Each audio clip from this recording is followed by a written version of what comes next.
So the question is, which one of the following conditions will favor maximum formation of the product and the reaction? The options are clear: low temperature and high temperature and low pressure, and respectively.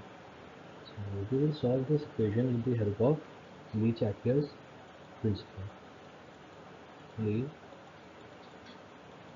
principle. And what it states that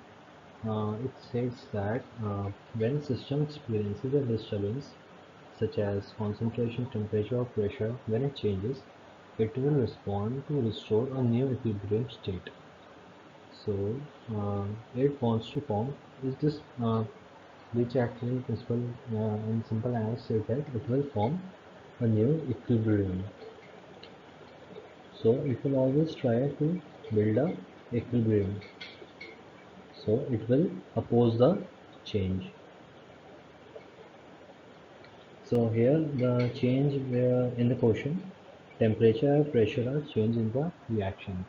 So as we can see here, the delta H is in negative, which states that the reaction is exothermic. So in order to balance this exothermic reaction, we have to provide a low temperature to favor the maximum formation of the product. So these two options will be cancelled out as we require low temperature.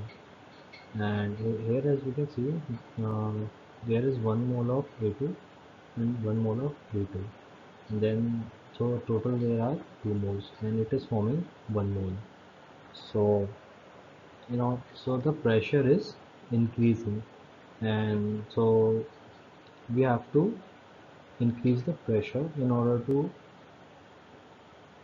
form the product on the move the reaction in the forward direction.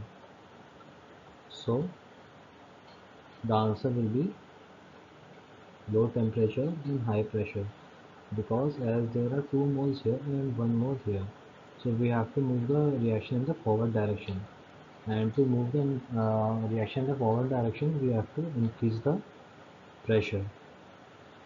So low temperature and high pressure is the answer, which is option 1.